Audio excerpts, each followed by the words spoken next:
जगत सारा क्षणिक है और आत्मा एक नित्य है। आत्मा का अनुभव बस एकमात्र नित्य है।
चैतन्य स्वभावी भगवान आत्मा अनादि अनंत शुद्ध चैतन्य मात्र है।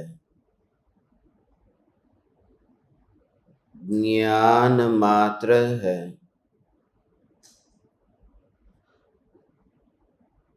मैं शुद्ध चैतन्य मात्र,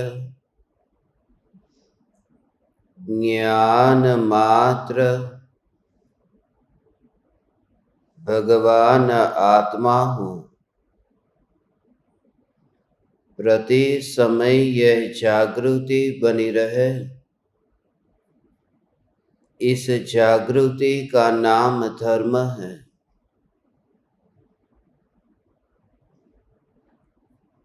देह की प्रत्येक क्रिया के काल में और विकल्पों के बहते प्रवाह के काल में ज्ञानी को प्रति समय यह जागृति रहती है कि मैं चैतन्य तत्व इस देह की किसी भी क्रिया में और विकल्पों के बहते प्रवाह में कहीं भी मिला नहीं हूँ। ऐसा शुद्ध चैतन्य तत्व मैं हूँ।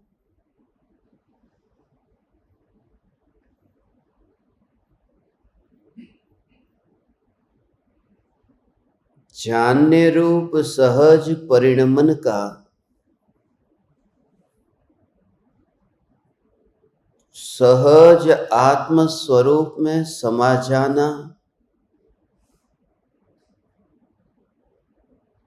यही आत्मज्ञान है। आत्मज्ञान ही परम विज्ञान है, जिसका आधार भेद विज्ञान है।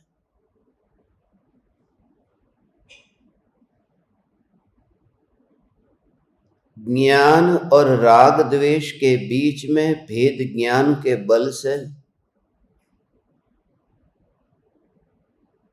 राग और द्वेष के विकारी भावों को उपेक्षित करके एकमात्र ज्ञान से ही जिसका प्रयोजन है, ऐसा ज्ञानी ज्ञान में ही मस्त है। ज्ञानी के जगत में ज्ञान के अतिरिक्त और कुछ भी नहीं है। ज्ञान के अतिरिक्त और कुछ भी नहीं है। इसका अर्थ यह नहीं है कि दर्शन नहीं है, चारित्र नहीं है। ज्ञान के अतिरिक्त और कुछ भी नहीं है, अर्थात चैतन्य सत्ता जो अनंत गुणों का घनपिंड है, इस सत्ता के अलावा और कुछ है ही नहीं। न परद्रव्य है, न प्रभाव है, न परिणाम है, और ना ही उन गुणों के भेद है जिनकी और लक्ष्य करने से विकल्प उत्पन्न होते हैं।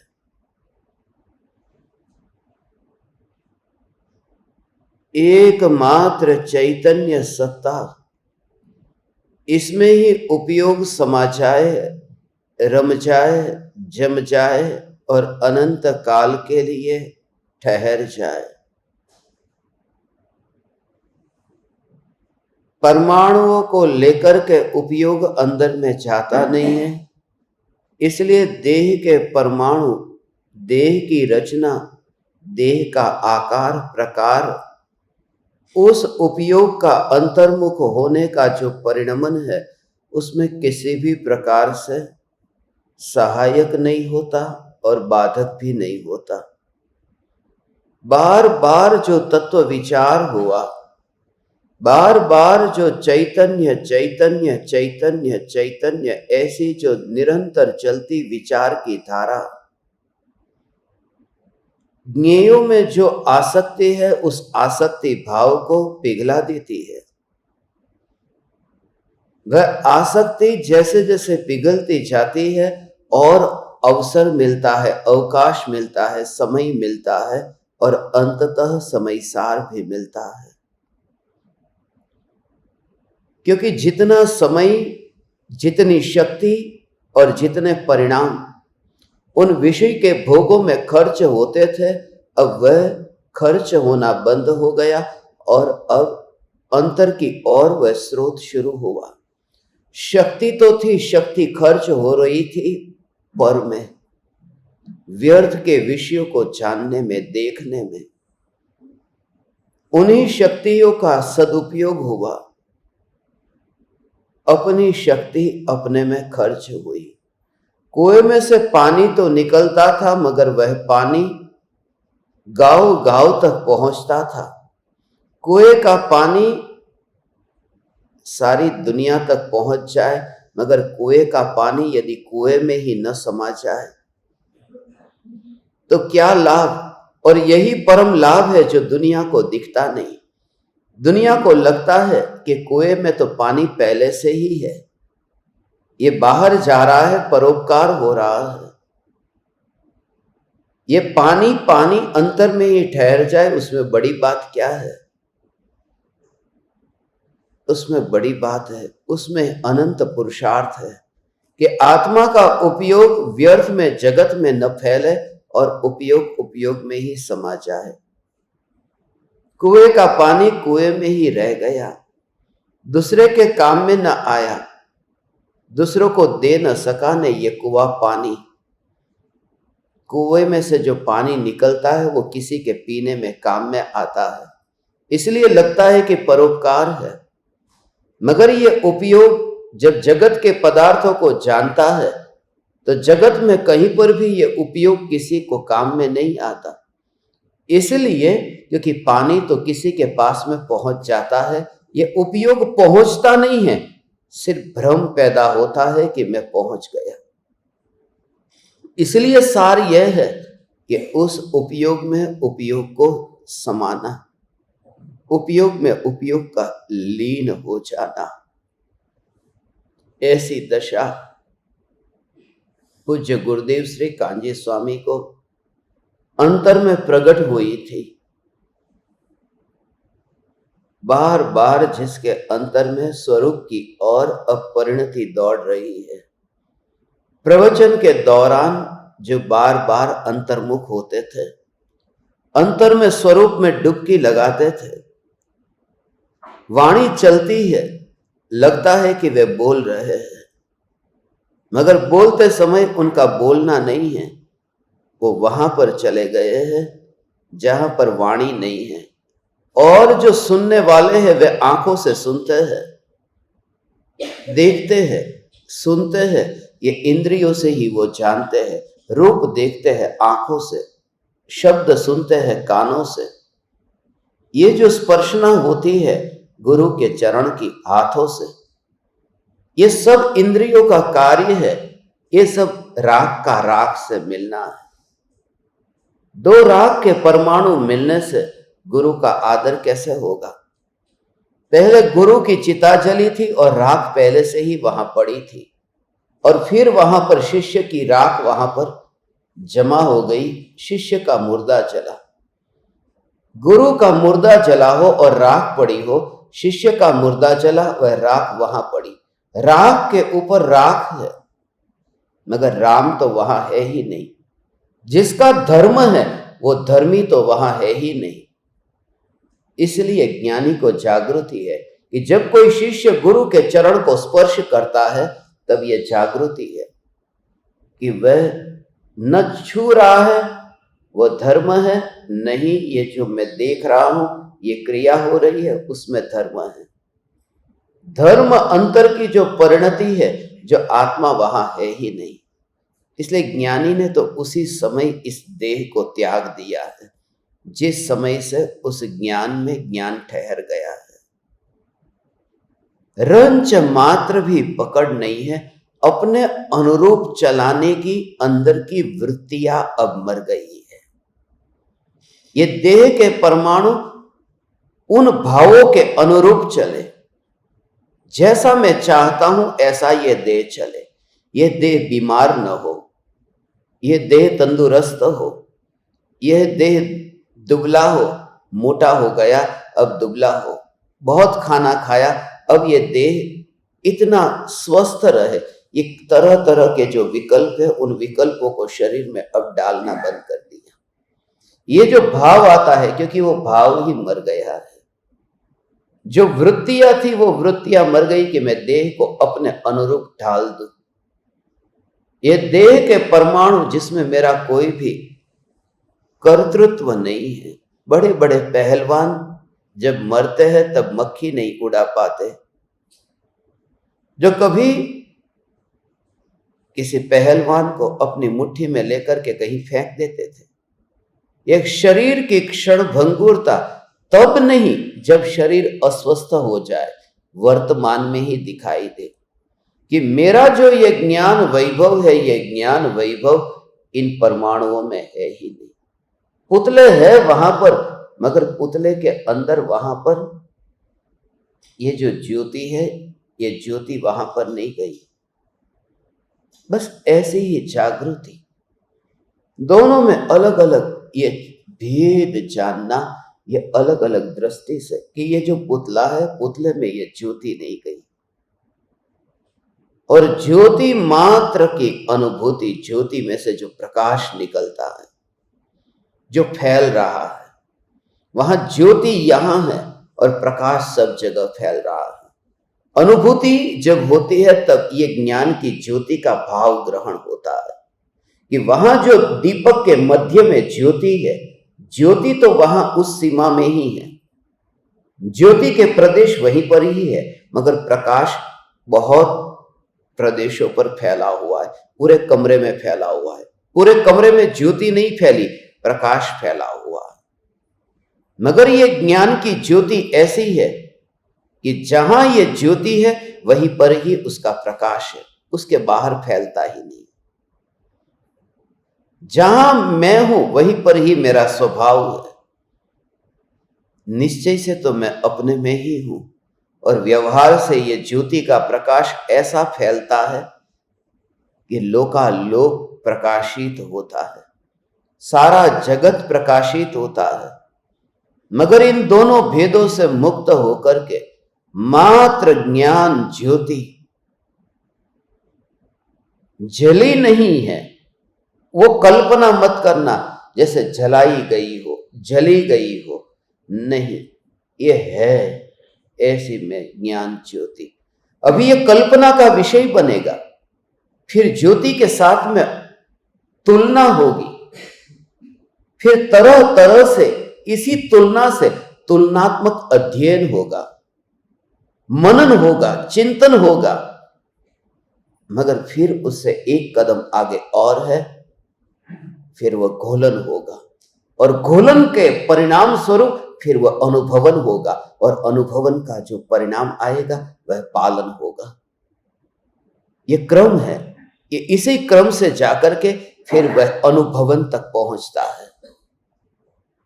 पहले तो अध्ययन हुआ है, अध्ययन हुआ, सिर्फ सुना है अलग अलग दृष्टिकोण से कि मैं भगवान आत्मा द्रव्य से ऐसा हूं, पर्याय से ऐसा हूं।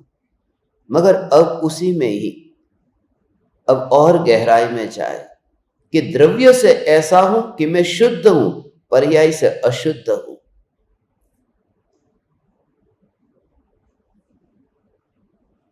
लक्षण भेद से फिर पहचानता है ये शुद्धता और ये अशुद्धता कैसी है। लक्षण के भेद से पहचानता है द्रव्य स्वभाव से मैं शुद्ध हूं और पर्याय से अशुद्ध हूं। जो अशुद्धता है उस अशुद्धता के टुकड़े को ही अलग करने की कोशिश मत करना। अशुद्धता से नहीं हटना है। अज्ञानी चाहता है कि पाप, विकार, मलिनता उनसे अलग हो जाओ, वहां गड़बड़ हो जाती। अशुद्धता से हटना नहीं है, परिणाम मात्र से हटना है। नहीं तो वो लोभ हो जाएगा कि गंदा था, गंदा कपड़ा था इसलिए मुनि ने नहीं पहना, मगर साफ सुथरा कपड़ा दिया तो पहन लिया। इसलिए नहीं पहनने का कारण गंदा था इसलिए नहीं पहना। यहां यह नहीं कि गंदी पर्याय है वह मेरा स्वरूप नहीं है। यहां यह है कि मैं स्वभाव से, प्राकृतिक रूप से मैं दिगंबर हूं, जिस पर वस्त्र कभी थे ही नहीं। इसलिए कपड़ा गंदा हो या साफ हो, कितने भी प्रलोभन आए, केवल ज्ञान की निर्मल पर्याय के भी कपड़े का क्यों न मौका मिले, मगर वो नहीं पहनता। यह जागृति, यह सत्ता मात्र, परिणाम मात्र से ही वह नाता टूटे, उस प्रकार से अब मनन चलता है। अध्ययन किया था अलग अलग दृष्टिकोण से, अब वह मनन करता है। मनन उसको कहते हैं जिसमें मन का निमित्त है। चिंतन उसे कहते हैं जिसमें चित्त मिला हुआ है। उनमें भी बहुत गहरा भाव है। और फिर मनन से चिंतन और चिंतन से प्रक्रिया आगे बढ़ती है, तब फिर वह घोलन होता है और घोलन से फिर अनुभवन होता है, अनुभवन से फिर पालन होता है। यह क्रम है। ये सुना, हे चैतन्य परमात्मा, ये जो सुना उस पर जो विचार चला, परिणाम मात्र मेरा स्वरूप नहीं है। बस परिणामों पर वह अब रहता नहीं है। परिणाम में मैं बैठता नहीं हूं, परिणाम में थोड़ा सा भी खिसकता नहीं हूं, खिसकता नहीं हूं। मैं परिणाम में नहीं जाता। और परिणाम जब मर जाता है तब मेरा क्या जाता है? बस वो पद जो है, वो पद में, उस पद को क्या हुआ? एक मुख्यमंत्री है और वो मर गया। मुख्यमंत्री मर गया, मगर मुख्यमंत्री का पद नहीं मरता। पद है, उस पद पर कोई दूसरा बैठेगा। पद अलग है और पदासीन अलग है। ये जो परम पद, ये चैतन्य पद है, और जो पर्याय उस पर बैठती है, वो निर्मल पर्याय, जो शुद्धोपयोग, जो निर्विकल्प ध्यान, जो उस पद पर बैठता है, वह तो मर जाता है। थोड़ी देर बाद विकल्प होते हैं, थोड़ी देर बाद वो पर्याय मरण को प्राप्त होती है, मगर वो पद को कुछ नहीं हुआ। उस पद में ही रुचि, उस पद में रुचि, उस पद में रुचि वाला व्यक्ति मर जाए तो भी उसे पछतावा नहीं होता। बड़े बड़े नेता को मरते समय यही तो कारण है कि कोई तकलीफ क्यों नहीं होती। तकलीफ नहीं होती माने पछतावा क्यों नहीं होता? क्योंकि वो पद जो मिला है। खुद मर रहा है मगर खुद की मौत दिखाई नहीं देती उसको। मरते समय भी वो पद का मोह नहीं छूटता। अंतर सिर्फ इतना है कि वो पद मेरा पद नहीं था, वो पद अनजाना होने वाला पद था। और ये पद ऐसा है, अनंत काल तक टिककर रहेगा। उस पद का कोई ठिकाना नहीं है। यहां अनंत काल तक ये चैतन्य पद ये टिककर रहेगा। मैं राजा नहीं हूं, मैं सिंहासन हूं। जिस पर राजा बैठते हैं, मर जाते हैं, फिर उसके राजकुमार उस सिंहासन पर बैठते हैं और सिंहासन कभी खाली नहीं होता, उस पर राजकुमार आते ही रहते हैं, यहां राज तिलक होता ही रहता है। मगर फिर भी अंतर में यह जागृति कि उस सिंहासन में से कुछ भी कम न हुआ। सिंहासन न रोया न खुश हुआ। जब पर्यायी द्रव्य में ऐसी अंतर्मुख हो, तब जो न आनंदित हो, जो न दुखी हो, वह सत्ता में है। भले ही यह कार्य चलता रहे, बीच में तुम्हें मौका मिलेगा कि उस पर्याय में भगवान तुम जाओ। फिर तुम्हें बार बार फिर यह विचार भी आए, मगर पूरी तरह से अंदर से दृढ़ता से उन परिणामों का विचार मत करना, कार्य पर जोर मत देना। वकील होकर के वो विकल्प खड़ा होगा कि यह कार्य तो पर्याय में हो रहा है ना। मैं त्रिकाली ध्रुव भगवान आत्मा हूं, यह सिंहासन है, उस पर मैं बैठने जा रहा हूं। यह सिंहासन तो नहीं कहता है ना, वो सम्राट कहता है ना कि मैं सिंहासन पर बैठ रहा हूं। तो पूरा पुरुषार्थ तो वो करता है ना, सिंहासन क्या पुरुषार्थ करता है। इसलिए जब तुम्हें ऐसा लगे कि आज मेरा पुरुषार्थ ऐसा हुआ जैसा कभी नहीं हुआ था, तो समझना कि पर्याय दृष्टि हो, क्योंकि मैं वह तत्व हूं जिसमें कभी पुरुषार्थ होता ही नहीं। मैं पुरुष हूं, पुरुषार्थ से अलग हूं। मेरा पौरुष पर्याप्त है, वहां पर तो पुरुषार्थ होता है, पुरुषार्थ होता है। पुरुषार्थ में तो फिर समवाय आ जाते हैं, स्वभाव आता है, फिर काललब्धि आती है, फिर भवितव्यता, फिर नियति, ये सब आ जाएंगे। और निमित्त कहां जाएगा? ये सब कुछ आएगा। यदि पुरुषार्थ को लिया तो ये सब साथ में आएंगे, पूरी खिचड़ी हो जाएगी।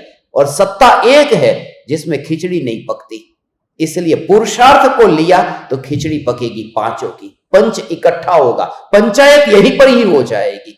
इसलिए पुरुषार्थ की बात छोड़ दे तू, मैं पुरुष हूं, बस खत्म। मैं चैतन्य चैतन्य चैतन्य चैतन्य चैतन्य। अवकाश ही मत दे।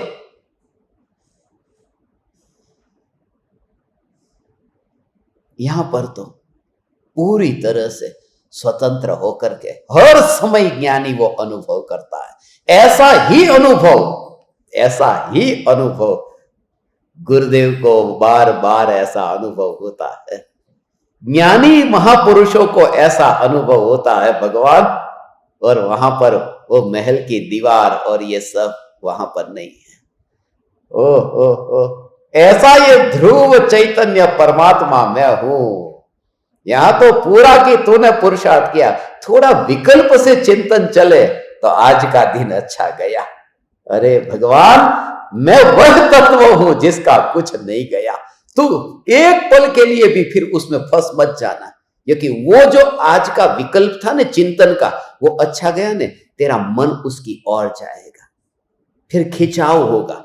फिर जितना 2 मिनट पहले था, 3 मिनट पहले मेरा भाव बहुत अच्छा था, 4 मिनट पहले अच्छा था, 3 दिन पहले सुबह का सत्संग बहुत अच्छा था, तो बहुत खींचा जा रहा है।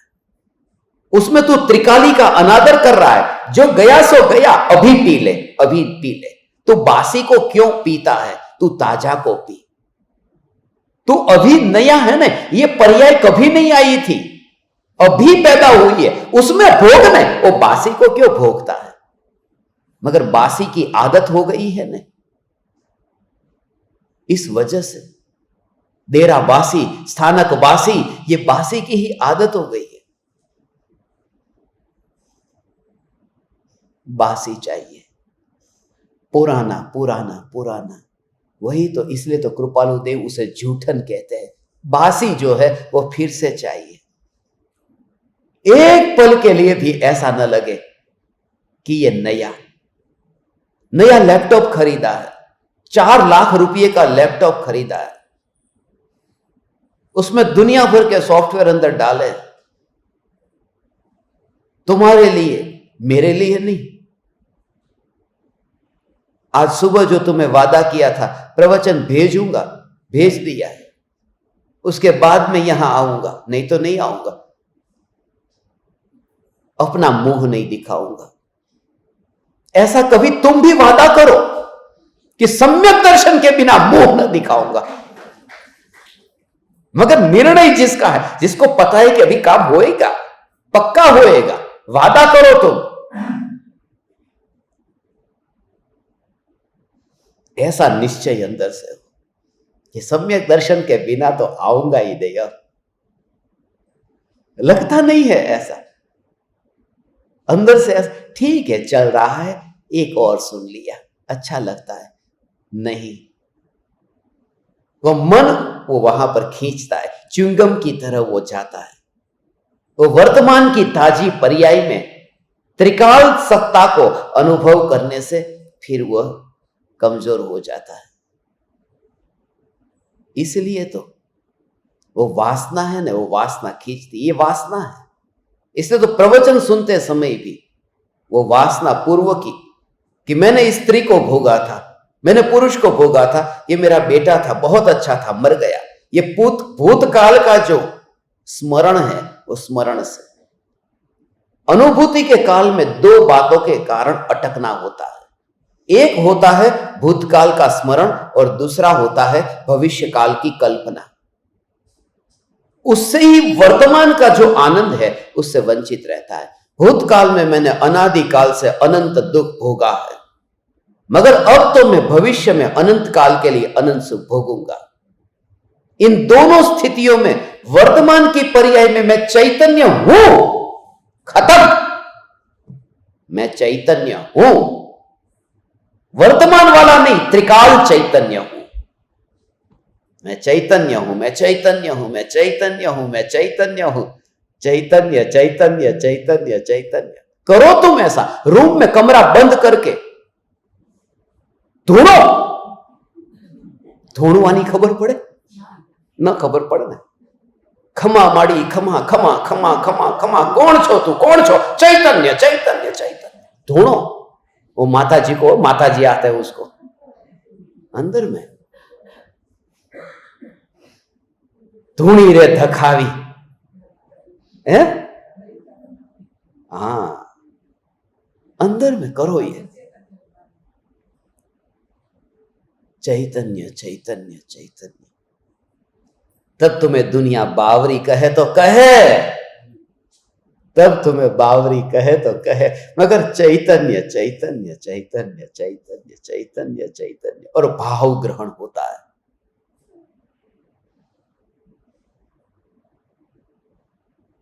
चैतन्य चैतन्य चैतन्य चैतन्य, ऐसा ही भाव ग्रहण होता है। और तब फिर अनुभव तो नहीं हुआ, मगर ये भेद ज्ञान से अभी मनन चालू हो गया, अब चिंतन में आता है, मनन से चिंतन में आता है। अभी मन के विकल्प ये सब चल रहे,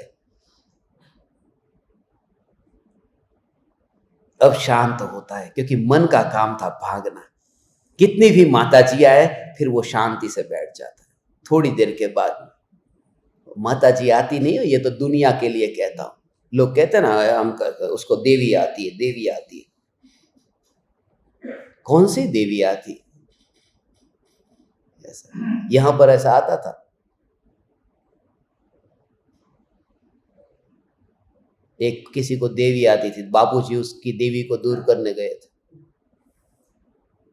वो बोले खमा खमा खमा, और वो धोने छे डाकिया लेन डाक तबला वगाड़े ने બધું કે खमा कौन छो, कौन सी देवी है, कौन सी? तो सारे लोग उसकी पूजा की, देवी आई है, देवी आई,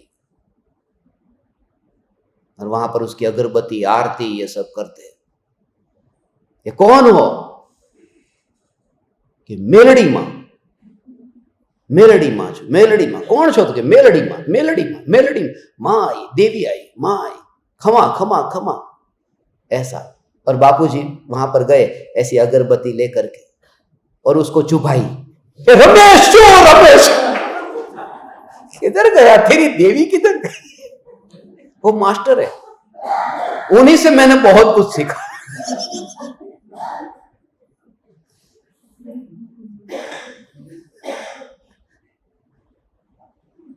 रमेश शो, एक पल में देवी दूर हो गई। एक छोटी सी अगरबत्ती ये काम कर सकती है, तो हमारा तो दीपक है, जलता हुआ दीपक है यार, कोई भ्रम नहीं रह सकता। असलियत आएगी सामने, आएगी। इसलिए सब भ्रम कोई बना नहीं सकता उल्लू कि तुम्हें ऐसा कोई ऐसा चैतन्य पर ही पूरा जोर की बस ये देह की क्रिया कोई यहां पर नहीं है। यहां तो तीन लोक का नाथ चैतन्य है। वो देवी तेरे पास आएगी, तेरे में देवी आए ऐसा कुछ होना तो चाहिए ना। तेरी पत्नी थी, उसकी बीवी थी, वो छोड़ के मायके चली गई। वो पत्नी नहीं रही उसके पास, वो देवी काय को उसके पास आएगी।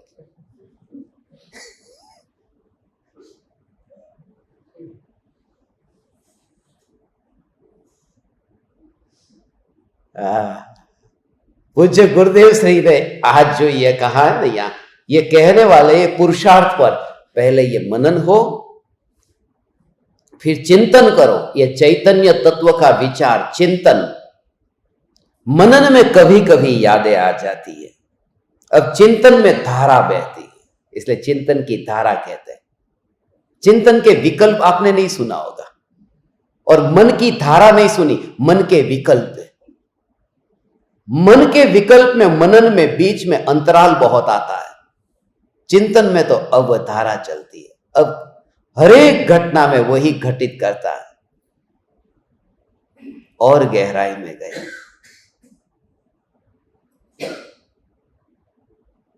यह जो ज्ञान है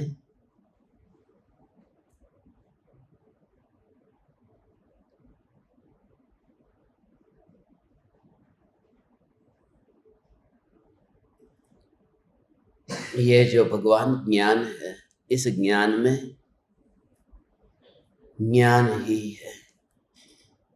ये जो श्रद्धा स्वरूप में चैतन्य हो, एक समय में जो श्रद्धा हो, एक समय में ऐसी श्रद्धा कि कितनी भी मलिन पर्याय में हो, फिर भी वो श्रद्धा सदा काल श्रद्धा रूप ही रही। श्रद्धा का स्वभाव गंदा नहीं हुआ, श्रद्धा का स्वभाव गंदा नहीं हुआ, उसमें तो एक कण भी नहीं गिरा, श्रद्धा में कुछ भी नहीं हुआ। जैसी ऐसी यदि गंदी हो गई होती तो शुद्धता कहां आती। वो एक समय की पर्याय में अशुद्धता है और वो मर जाती है, वो मर जाती है। इसलिए वह अशुद्धता की चिंता क्यों करता है? ऐसा हो एक समय की पर्याय में जो अशुद्धता है, मैं पर्याय को नष्ट करना चाहता हूं, मगर पर्याय का काल तो एक समय का है ना। जो एक समय की पर्याय तेरे मारे बिना ही मर रही है, उसको काय को मारने जाता है? ऐसा उसका काल ही एक समय का है। ये समझ में आया नहीं? पर्याय एक समय से ज्यादा टिकती नहीं है, दो समय भी टिकती नहीं है, और जीरो समय भी टिकती नहीं है। वो होती है एक समय की। एक समय की पर्याय वो एक समय से पहले जाएगी नहीं, और एक समय बीतेगा तो फिर वो टिकेगी नहीं। अब पर्याय में करना क्या है फिर? क्योंकि मेरे भेजने से जाती नहीं, मेरे बुलान टिकाने से टिकती नहीं है। एक समय की पर्याय का परिणाम ऐसा है, ऐसा जो बिना मारे मरे, उसमें मैं विकल्प भी क्यों करूं? ये विकल्प एक रिवॉल्वर दे दी और कहा कि एक आदमी को तुझे मारना है, रिवॉल्वर लेकर के, हाँ मारना है, तुझे इतना पैसा मिलेगा। उसने अब रिवॉल्वर ली और बिल्कुल पता है कि अभी इतने बजे यहां से निकलने वाला है, और बिल्कुल सामने अभी निकलेगा, गोली मार दूंगा। अब निकला और रोड पर उसका बाइक स्लिप खा गया और वो गिर गया और वह मर गया।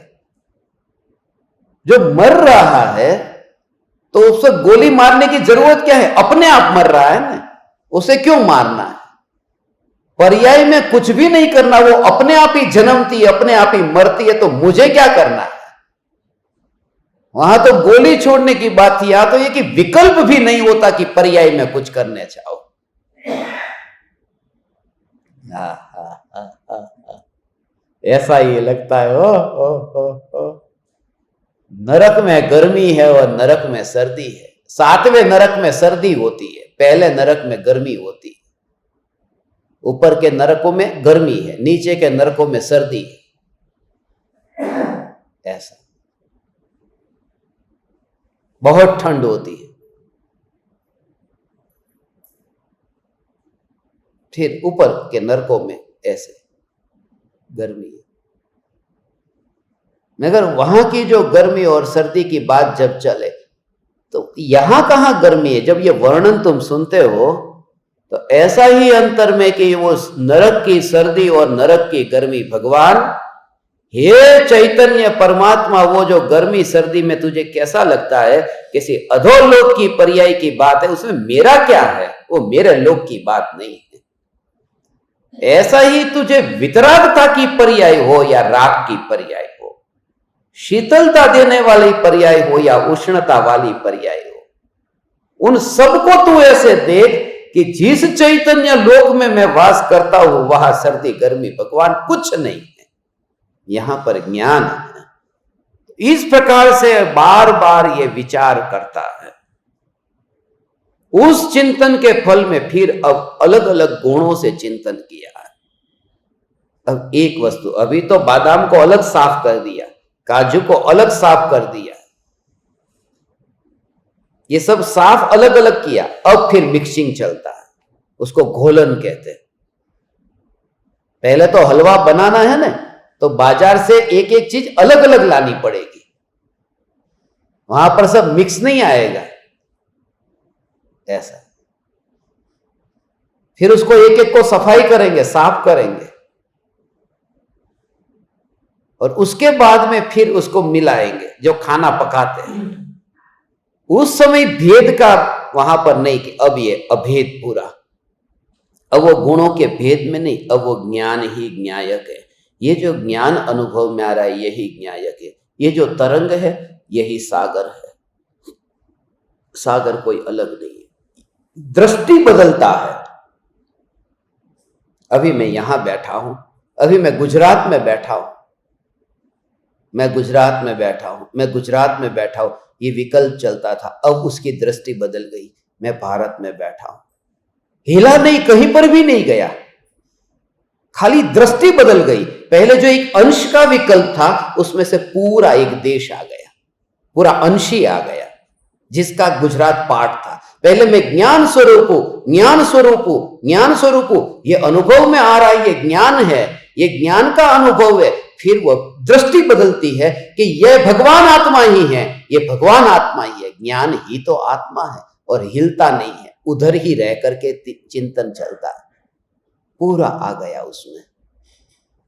और इस चिंतन में फिर इतनी गहराई में जब जाए, बार बार इस प्रकार का चिंतन हो, उस स्थिति में वो जो कहते हैं करण लब्धि में आता है, वो उस स्थिति की बात है। वहां हथौड़ा पड़ा है अब वो मिथ्यात्व के ऊपर। अब जो मिथ्यात्व पिघला है वो मिथ्यात्व वहां से, मिथ्यात्व का पिघलना, पूरी मिथ्यात्व प्रकृति उधर ही। सुनने से कुछ नहीं होगा, वह सुनना तो ऐसा कि राग था और सुन लिया, अच्छा लगता था इसलिए सुन लिया, मगर वहां जो प्रकृति, मिथ्यात्व की प्रकृति, वह टूटने लगती है।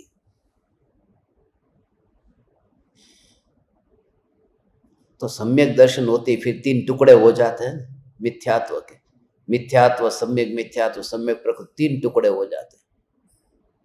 फिर तो और काम सरल हो गया। 7 प्रकृति, ये पहले तो 5 थी, अब 7 हो गई, और बढ़ गई। ये तो ज्ञानी है, तो ज्ञानी होने के बाद में तो मामला और सरल होना चाहिए था, ये कठिन क्यों हो गया? कठिन नहीं, वो सरल हो गया। ऐसा पहले 1 थी, अब 3 टुकड़े हुए, जल्दी अब जाएगी। पहले 1 किलो बर्फ में 1 टुकड़ा था, अब 1 किलो बर्फ के 3 टुकड़े हो गए, अब जल्दी पिघल जाएगी। ये ऐसा स्वरूप है।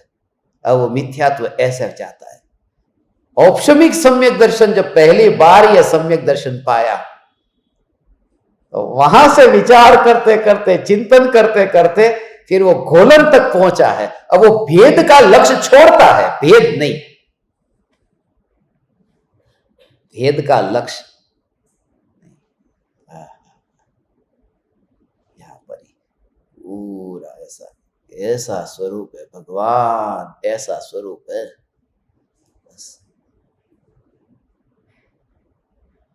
पूरी तरह से वहां विकल्प नहीं आता, विकल्प आता ही नहीं, ऐसा ये स्वरूप है, विकल्प नहीं आता। वहां पर जैसे एक समय अंदर में जो भाव पड़ा हुआ है, पुरुष स्त्री को जब छूता है, स्त्री पुरुष को छूती, तो वो जो भाव है ना, अब हाथ को छुआ, अब एक ब्रह्मचारी व्यक्ति है, स्त्री के हाथ को छूता है, क्यों? उसका ब्रह्मचर्य भंग हो गया, माने उसने हाथ को ही छुआ है ना, ब्रह्मचारी है कि नहीं छू सकता, ब्रह्मचारी है ना, वो स्त्री के हाथ को नहीं छू सकता, मगर हाथ को ही छुआ कि नहीं।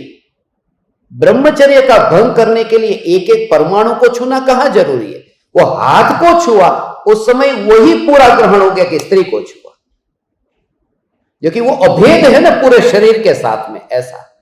तो वो ज्ञान की अनुभूति हुई कि वहां विकल्प नहीं आया कि ये ज्ञान है, ये भगवान आत्मा है पूरा, ऐसा ये द्रव्य है, यही द्रव्य है, ऐसा। अंदर में उस समय एक अलग से एक पल के लिए विकल्प आ जाए ना, ये ज्ञान, उस ज्ञान का विकल्प भी आए तो तुरंत ही फिर अलग कर देना उस विकल्प से, यही भगवान आत्मा। उस समय वो अंदर में भले तुम्हें, मगर तुरंत काट करके, बिल्कुल ऐसे हलवा खा रहे हो, हलवा खा रहे हो અને આમ તમને એમ થઈ જાય कि અહીંયા मोढ़ाમાં मुंह में ऐसे हलवा रखा है तो बादाम अभी जीभ पर टच हो रही है, तो ये बादाम का ही शेप आ रहा है, ये पता है तुमको, ये जीभ पर जो ये शेप है ये बादाम का है, मगर जिस समय तुम्हें कोई पूछे ने, तब तुम्हारे अंदर कि तुम किसे खा रहे हो, तो जीभ पर भले ये अलग से बादाम पड़ी है, मैं बादाम को खा रहा हूं ये नहीं कहते, हलवे को खा रहा हूं, क्योंकि उस विकल्प को, भेद को अलग करके पूरी सत्ता को ही ग्रहण करते हैं कि हलवा है। कभी यह विकल्प आ जाए कि मैं ज्ञान स्वरूप हूं, तुरंत काटो कि यही भगवान आत्मा है, मैं भगवान आत्मा हूं, फिर खोज नई नहीं करनी पड़ेगी, और ऐसे बिना कभी आत्मा मिलेगा ही नहीं। कोई कहे मुझे ज्ञान की बात मत करो, आप तो ज्ञान पर्याय में से ज्ञान में ज्ञान का अनुभव हो रहा है उसकी ही बात करते हो, बाकी कोई बात क्यों नहीं करते?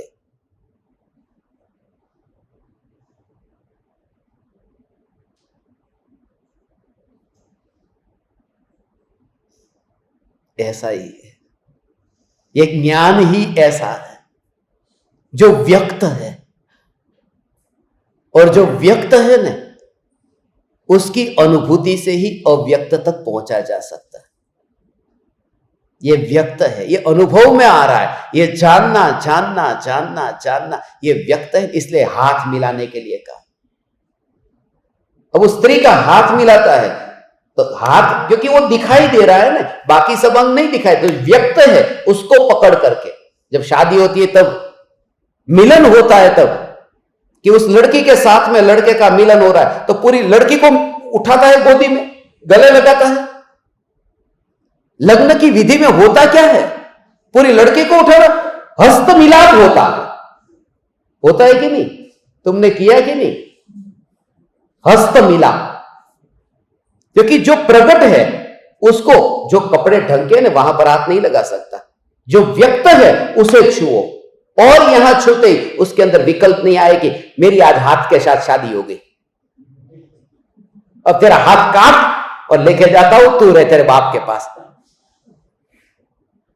ऐसा नहीं, वो व्यक्त के साथ में अनुभव हुआ, व्यक्त के साथ में ऐसा रिश्ता जुड़ा, और ये अंदर में कि बस आज मेरी शादी हो गई, वो ज्ञान को पकड़ करके यही भगवान आत्मा है, ऐसा यही भगवान आत्मा ज्ञान से। वहां का रिश्ता तो झूठा रिश्ता है, हो बिल्कुल, ये अनंत काल तक होने वाला अनुभव है। वहां तो मिलना कोई मिलना है, वहां का मिलना तो ऐसा है जैसे दो पहलवान लड़ने से पहले एक बार हाथ मिलाते हैं,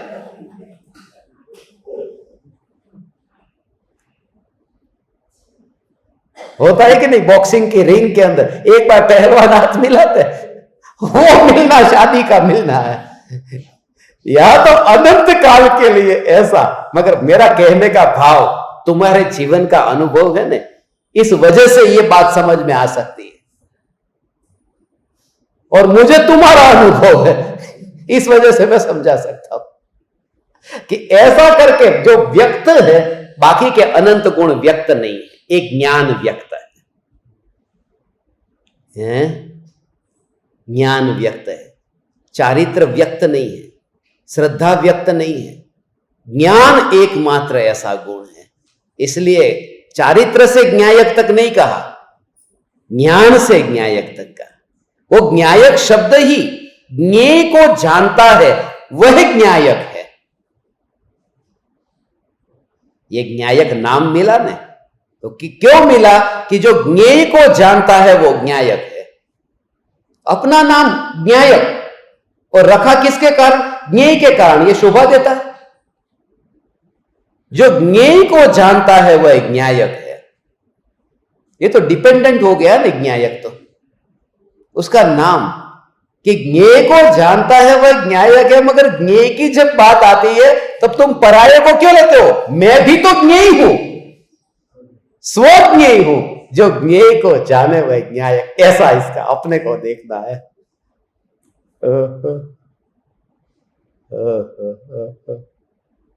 ओ ज्ञेय को जाने उसे ज्ञायक कहते हैं। ये तो परतंत्रता नहीं। मगर चलो पराये की बात ले लो, ये सोफा है तो ज्ञेय को जाने वह ज्ञायक है, तो उसके कारण मेरा नाम ज्ञायक पड़ा। उस ज्ञेय के कारण, उस ज्ञेय के कारण मेरा नाम ज्ञायक पड़ा, ये सच है, ये भी सच है। उस ज्ञेय के कारण मेरा नाम ज्ञायक पड़ा है, मगर उसका नाम ज्ञेय पड़ा है ज्ञान के कारण ज्ञेय पड़ा है, ऐसा थोड़ी पड़ा।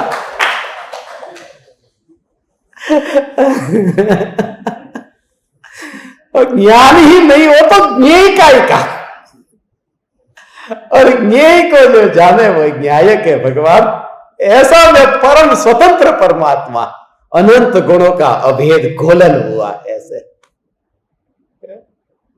और वह घोलन जब उस सीमा पर पहुंचता है, अब ऐसा है, अब सब नई अपेक्षा को छोड़ता है। बस हो अब वो सब नई अपेक्षा को छोड़ता है। माने पूरा जो भूतकाल का जितना भी इतिहास था ना, वो सब कि ये पर से भिन्न, पर्याय से भिन्न, गुण भेदों से भिन्न, स्व से अभिन्न, अभेद, एकाकार, ज्ञानाकार, ये सब जो चला था पहले विकल्पों में, वो सब से अब अलग हो जाता है। वो सब आयोजन अब खत्म। बस अब मंडप की विधि पूरी हो गई, अब विदाई की बेला चालू हो गई।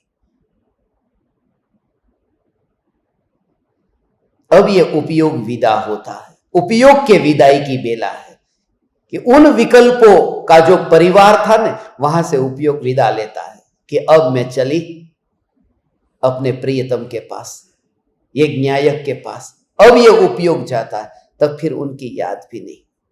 इसलिए तब कहते हैं पूरी तरह से उपयोग अब बिना किसी विकल्प के। बीच में आएगा ऐसा पल, वो याद जो खींचेगी, मगर दृढ़ता होती है, जाना तो है ही।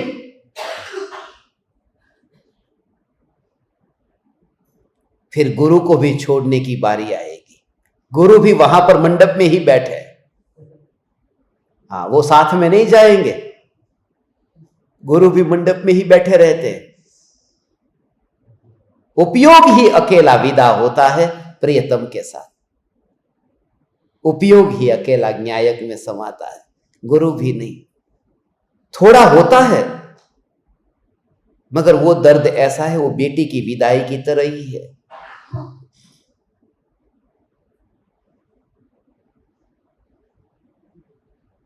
तो एक बार शादी हो रही थी, लड़की रो रही है विदाई के समय, गाने चल रहे हैं, बज रहे हैं वहां पर, दीकरी तो पार की था पढ़ के वाय, ये होता गाना चल रहा था गुजराती।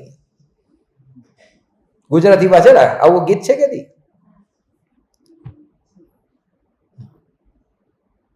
सबके गाने अलग अलग होते हैं, ये मनुष्य के गाने। बाकी वो गाने कीड़ी बिचारी किडली रे कीड़ी ना लगनिया लेवाय, पंखी पारे वड़ा ने नो तरया, हालो ने कीड़ी बाई नी जान मां। सबकी शादियां होती।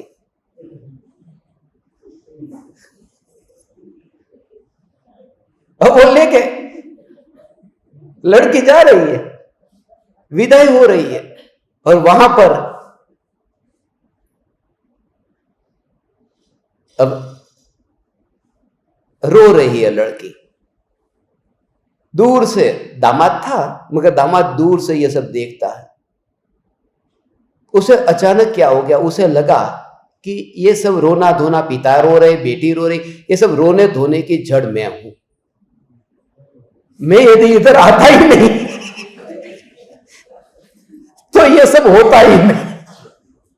तो उसने अपने ससुर को कहा, ससुर जी ये सब आप रोते हो, मुझे अच्छा नहीं लगता, एक काम करो, आपकी बेटी आपके पास में ही रखो, मैं लेके नहीं जाता हूं। तो सब लोग वहां पर थे, वो सब हंसने लगे। थोड़ी देर तो ऐसा माहौल बन गया कि जमाई राजा भी बड़े मजाकिये हैं, मगर हुआ यूं कि ये तो अकड़ गया। जैसे ही फिर लड़की आगे गई कि दामाद ने कहा अब तो रखो ये आपकी लड़की आपके पास। और थोड़ी देर और लड़की का बाप भी शांति से रहा, मगर जब जमाई राजा अकड़ गए थे बिल्कुल, तब उनकी भी खोपड़ी गई कि देखो जमाई राजा अब बहुत हो चुका, आपको हमारी लड़की लेकर जानी होगी और हम रोएंगे, और मेरी बेटी भी रोएगी। उसके अंदर राग है ना, और राग को लेकर के तेरे पास आएगी। अभी ये राग नहीं छूटेगा, थोड़े दिन लग जाएंगे, मगर अभी जो तेरे पास जा रही है राग है। जब उपयोग में वो जो पर्यायी है, वो पर्यायी न्यायक के पास जाती है तो गुरु का राग लेती हुई अंदर जाती है, वो छूट जाएगा राग। मगर अभी कहे कि राग भी छोड़ दे और अंदर चला जाए, ये नहीं हो सकता। अभी तो राग रहेगा। यदि राग इतना है तो न्याय कहता है पर्याय तो गुरु के पास ही रहे। तो गुरु कहेंगे पर्याय तेरे को जाना पड़ेगा उधर ही, और द्रव्य तेरे को लेना पड़ेगा, और रोएगी तो रोएगी।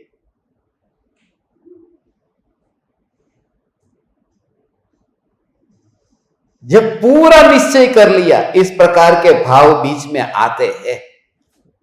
अनुभूति से पूर्व ये राग का भाव भी आएगा, ऐसा इसलिए तो ये पहला ही कोई दूसरा नहीं। जिसकी क्या बात करूं भगवान, कोई दूसरा याद नहीं आया। ध्यान में से बाहर आते ही न शास्त्र को याद किया। समझना हो, ये अचानक इत्तेफाक नहीं है। न शास्त्र को याद किया, न तो तीर्थंकर परमात्मा को याद किया। अनुभव में से बाहर आए कि पहला ही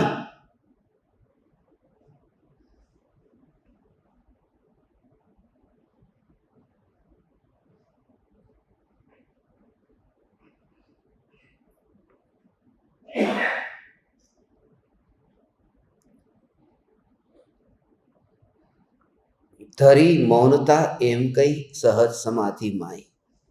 ये बात सहज समाधि माई, समाधि में गुरु चले गए, और गुरु जैसे ही समाधि में गए, शिष्य भी समाधि में गया, और शिष्य जब समाधि में गया और समाधि में से बाहर आया, ये दोनों काम एक साथ में घटित हुए। गुरु उपदेश देकर के समाधि में चले गए।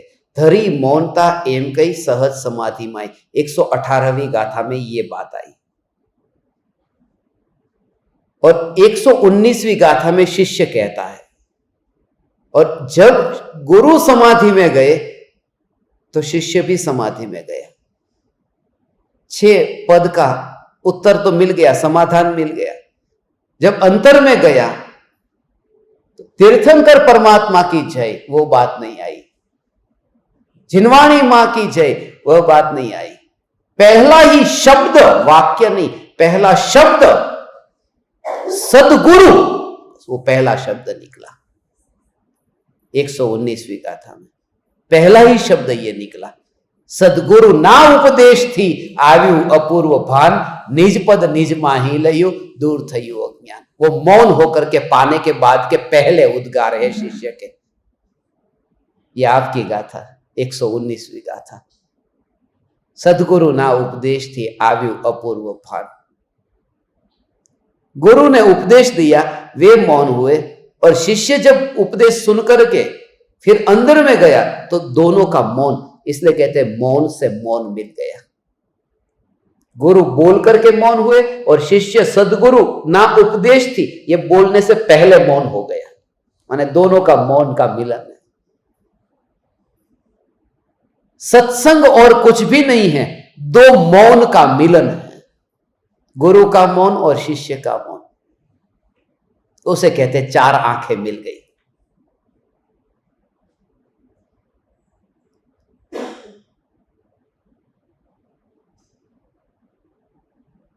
हैं? पत्र तो खोला ही, ये बोल तो खोला ही नहीं, 1 घंटा हो गए।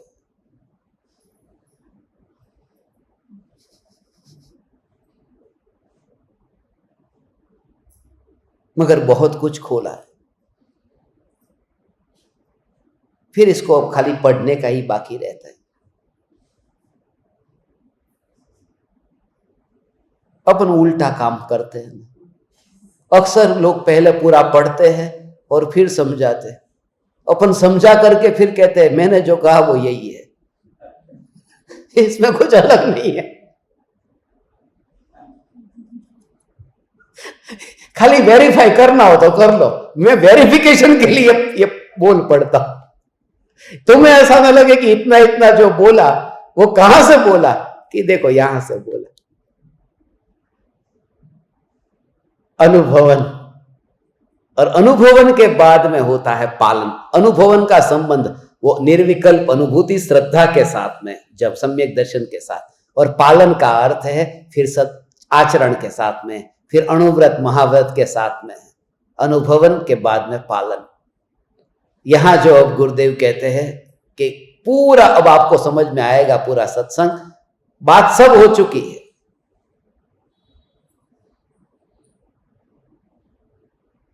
तिरपनवा बोल, जानने में अटकना होता नहीं, परंतु जो जीव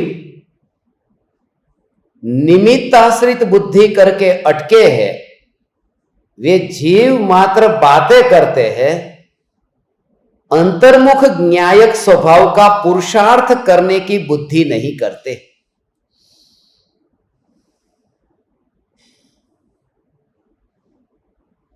ये जानने में अटकना मत माने, ये बुद्धि की बात है। वो ज्ञान स्वभाव में, वो जानना जानना जो स्वभाव है उसकी बात नहीं है। जानने में अटकना होता नहीं ऐसा।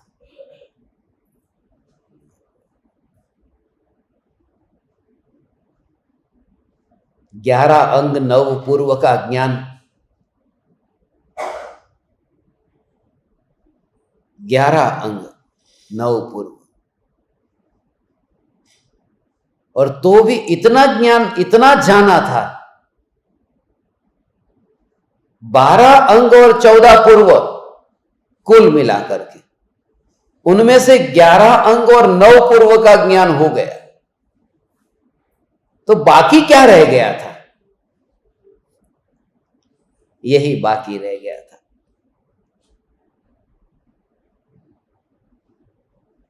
स्वयं को अनुभव प्रमाण से जानना बाकी रह गया था। जानने में अटकना होता नहीं, कुछ नहीं जानता। बस अंदर में हो, कितना भी ज्ञान हो जाए, मैं कुछ नहीं जानता।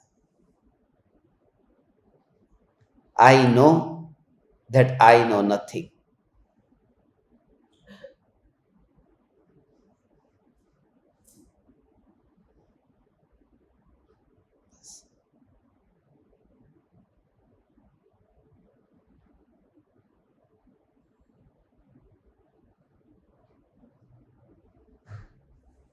मैं इतना जानता हूं कि मैं कुछ नहीं जानता।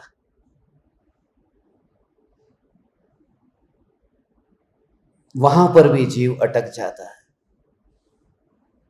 मैं कुछ नहीं जानता।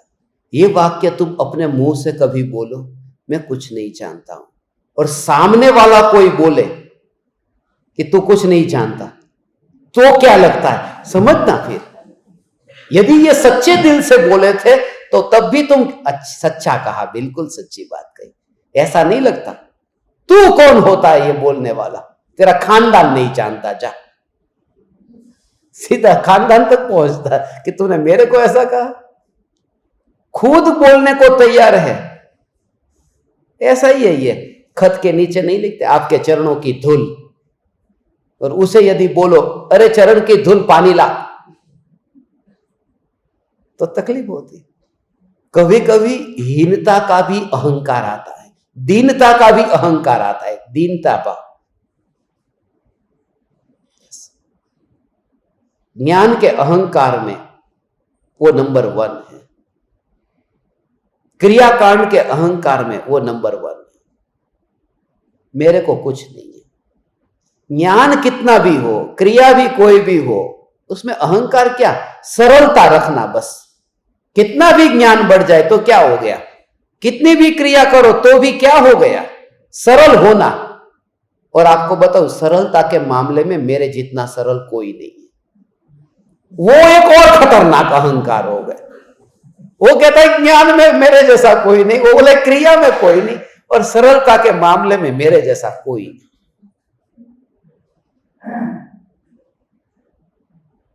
टॉल्स्टॉय की मां की तरह, वो टॉल्स्टॉय का वो था ना, वहां पर चर्च में वो बोल रहा था, मैं एक आदमी चोर था और चोर जीसस को बोला, चोर मैं चोर हूं, मैं चोर हूं, मैंने चोरी की है, कन्फेस कर रहा था, ये जीसस मैंने चोरी की है, मैं चोर हूं। और वो बाहर निकलते ही फिर टॉल्स्टॉय ने उनको कहा, ये चोर रुक। तो गुस्सा आ गया, ऐसा मैं चोर? तू तो अभी बोल रहा था जीसस को बोल रहा था, तेरे को नहीं बोल रहा था। वो हमारा अंदर का मामला था, तू काहे को बोला चोर? इसलिए ज्ञान का अहंकार नहीं, अंदर से ये उसमें क्या ऐसा अंदर में भाव, वो अंदर में पहचानता है ना। भगवान ने देखा होगा वैसा होगा। उनके ज्ञान में जितने भव देखे होंगे उतने द्रव्य क्षेत्र काल भाव और भव भ्रमण हुए बिना मोक्ष नहीं होगा। जिस समय काल लब्धि पकेगी उस समय सम्यक दर्शन होगा। ये सब, ये ज्ञान जिसको हो गया ना, वो ये पंडिताई करता है, उनकी बात है कि जब होना होगा तब होगा, काल लब्धि पकेगी तब सम्यक दर्शन होगा। उसमें कब काल लब्धि पकेगी तब होगा उसमें करता है। रुचि नहीं है बस, तब ये बातें करता है। अब आम खाने की इच्छा है, हापुस कह रही है, केसर कह रही है, आम है ना, आम जब पकेगी तब खाऊंगा, ऐसा कार्बन डाल करके पकाता है कि जल्दी से जल्दी खा लो। जहां रुचि है वहां पर कैसे भी करके, और खराब हो जाए उससे पहले खा लो। इस प्रकार भाव में और कथन में निसत्व होकर निमित्ताधीनता रखकर पुरुषार्थ को उड़ाते हैं। ओहो, ये गुरुदेव ने कितना स्पष्ट कहा। गुरुदेव ने ये कहा जब तेरा होगा तो हो जाएगा। जो लोग गुरुदेव के बारे में कहते हैं कि वो निश्चयाभासी थे, गुरुदेव अकेली निश्चय की बात को कहते थे, व्यवहार का उपदेश देते नहीं थे, ये क्या है?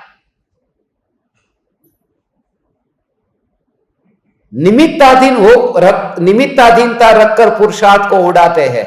पुरुषार्थ रहित होकर द्रव्यानुयोग की बातें करे तो वह निश्चयाभासी है।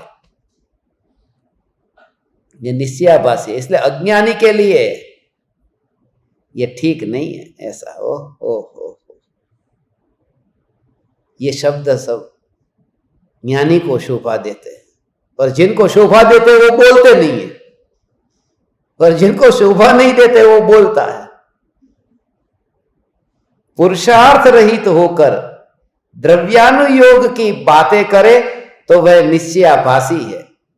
जिसे केवल ज्ञानी का विश्वास हुआ उसको चारों ओर से समान अविरोध प्रतीत होना चाहिए, और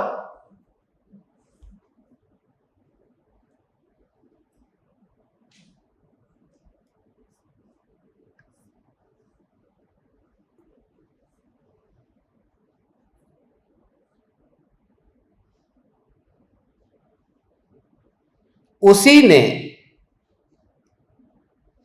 केवल ज्ञानी ने देखा उसका सच्चा स्वीकार किया है। जिसको केवली परमात्मा की श्रद्धा है उसे क्रमबद्ध पर्याय की श्रद्धा है, और केवल ज्ञानी की श्रद्धा उन्हें होती है, सर्वज्ञ की श्रद्धा उन्हें होती है जिन्हें सर्वज्ञत्व शक्ति संपन्न भगवान आत्मा की श्रद्धा होती है। इसलिए वो अनुभूति के बिना नहीं हो सकता। जो जो देखी वीतराग ने सो सो होसी वीरा रे, ये वितरागी भगवान ने जो जाना वो होगा। अनहोनी नहीं होनी होसी काय हो तो धीरा है, कि भगवान ने जो ज्ञान में जाना है वही होगा। मगर भगवान को किसने जाना है, फिर प्रॉब्लम यह है। ये बचाव है, स्वीकार नहीं कर पाता, मैं नहीं जानता हूं अभी क्या है, ये प्रामाणिकता हो। मगर हमारी चाल बहुत है, क्या होगा कि मैं नहीं जानता, वो बोलने में तकलीफ होती है, इसलिए हम बोल देते राम जाने। माने मुंह से ये निकलता नहीं मैं नहीं जानता, राम जाने क्या होने वाला है, क्या हुआ था पता नहीं, राम जाने। ऐसा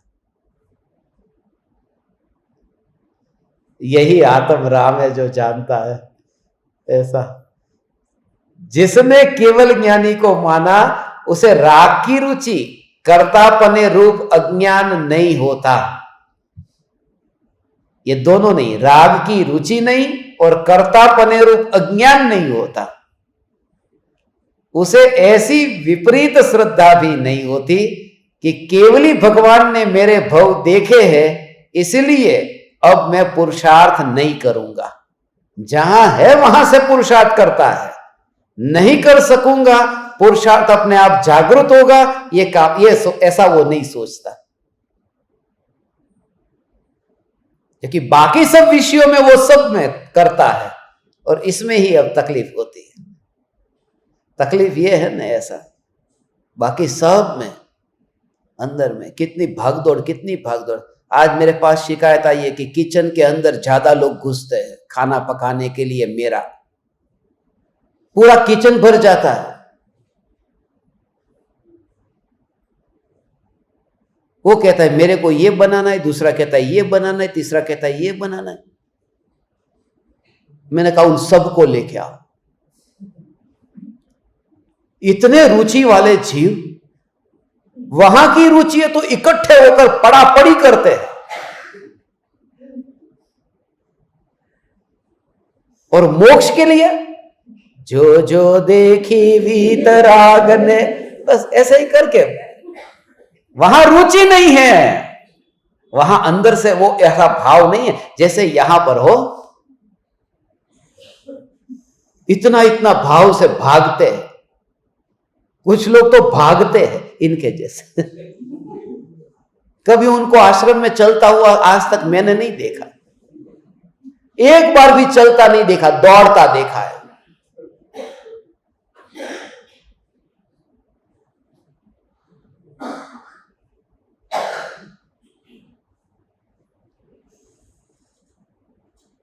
ज्ञान दीपक में नाम तो इनका क्या रखा? हां, रखना चाहिए था पीटी उषा, क्योंकि रुचि है। सेवा करूं, भक्ति करूं, सेवा करूं, दिन रात, आज तक की सबसे ज्यादा सेवा करने वाली ये दोनों बहनें हैं। दोनों बहनें बहुत सेवा की, मगर तब भी दुख होता है कि इतना भागते हैं, ये परिणति स्वरूप में कब दौड़ेगी, ऐसा भाव आता है। रुचि वहां की है तो ये मेहनत होती है, अंतर की रुचि हो वहां स्वच्छंदता न हो, वहां पूरी तरह से पुरुषार्थ को लगा दे, ऐसा। जागृत होगा जब पुरुषार्थ होगा तब होगा, ऐसा नहीं। ऐसा माने तो वह मिथ्या दृष्टि है, उसके अंतर में केवली भगवान की श्रद्धा बैठी ही नहीं। ओहो ओहो, ऐसा माने तो मिथ्या दृष्टि है, बोलने से भी ज्यादा माने मैं पुरुषार्थ नहीं करूंगा, मेरे भव जितने भगवान ने देखे हैं उतने देखे हैं, भगवान ने देखे हैं नहीं, तेरे भव भगवान ने देखे, वो तुझे दिखाई देता है। भगवान ने तेरे भव देखे हैं, वो तुझे याद आ गया, मगर भगवान ने तुझे बिना भव का भी देखा है, वो क्यों याद नहीं आया? वो भी तो तुझे याद आना चाहिए था कि मैं बिना भव का चैतन्य परमात्मा, ये भी तो भगवान ने देखा है। पुरुषार्थ जिनका जगना होता है, उनकी दृष्टि बिना भव वाले भगवान की ओर जाती है, ऐसा है भगवान। हे चैतन्य परमात्मा, हे ज्ञान दीपक, श्रीमद् राजचंद्र जी ने कहा है न, जो इच्छो परमार्थ तो करो सत्य पुरुषार्थ, भवस्थिति आदि नाम लई छेदो नहीं आत्मार्थ। 130वीं गाथा है, करो सत्य पुरुषार्थ, ऐसा है। हरेक जीव की रुचि जैसी होती है उस प्रकार से ही वह देखता है। मैंने अभी 11:42 देखी, मेरी रुचि 42 में। ये देखो ना, अभी उधर ही ध्यान गया और कहीं नहीं गया। मगर ऐसा अद्भुत रहस्यमयी एक गुरुदेव का कि बंधन है, उस बंधन का स्वीकार करना, पर्याय में बंधन है। पानी का स्वभाव शीतल है, मगर आग पर रखा है और पानी गर्म है, उस समय कोई पानी को हाथ लगा दे तो हाथ जलेगा।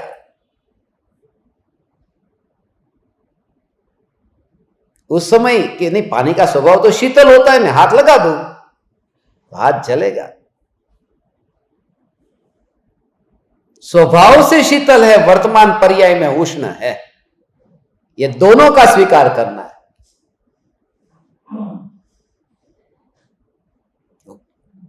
मगर वो उष्ण पानी भी अपना स्वभाव छोड़ता नहीं है शीतलता का, हाँ, क्योंकि आग के ऊपर गिरता है तब वो कितना भी गर्म पानी हो आग को बुझा देता है। उसका स्वभाव तो शांत करना ही, जिसने उसको गर्म किया था उसको ही बुझा देता है, माने उससे तो बलवान ही है। विभाव के काल में भी वही बलवान निकला, तो विकारी पर्याय के काल में भी कर्म के उदय की अग्नि बलवान नहीं है, स्वयं का पुरुषार्थ ही बलवान है।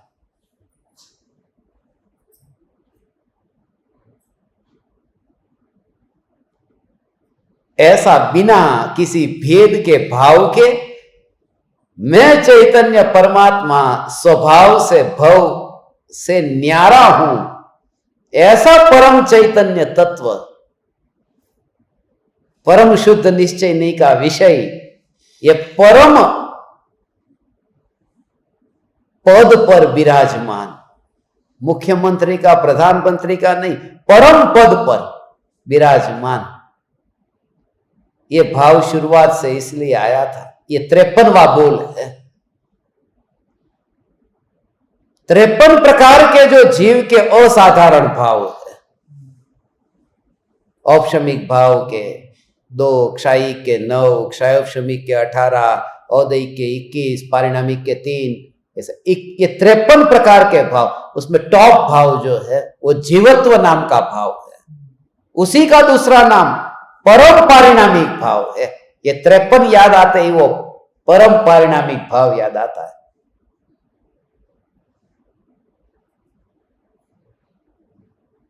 ये पीपी वाला पत्र लेना था, परम पारिणामिक। पीपी के टाइम नहीं लेंगे तो कब लेंगे? पर्यूषण पर्व है ना पीपी। परम पारिणामिक भाव स्वरूप में चैतन्य परमात्मा। आप समस्त परमात्माओं ने मुझे अत्यंत विनयवान होकर सुना। रोज समय से ज्यादा और शक्ति से कम बैठते हैं।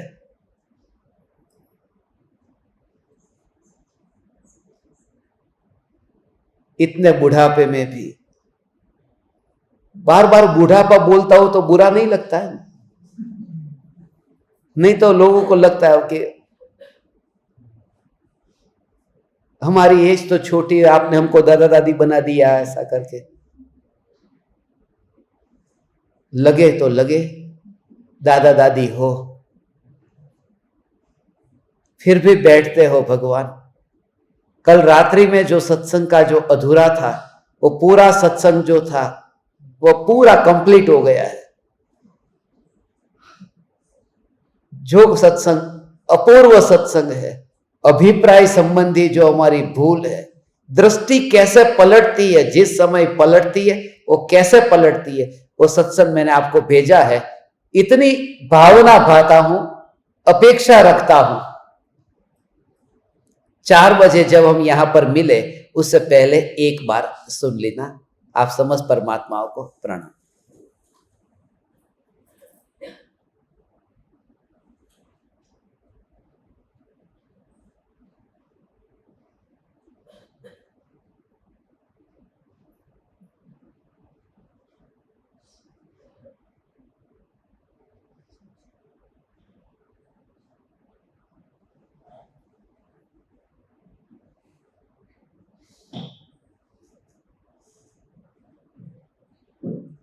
करुणा से तेरी मेरा ज्ञान खिले, करुणा से तेरी मेरा ज्ञान खिले, चरणों में रहूं मैं तो हर क्षण, धन्य मेरा जीवन पाई तेरी शरण, मिले तुम जो मुझे, छूटे ये नौ ग्रहण, छूटे ये नौ ग्रहण।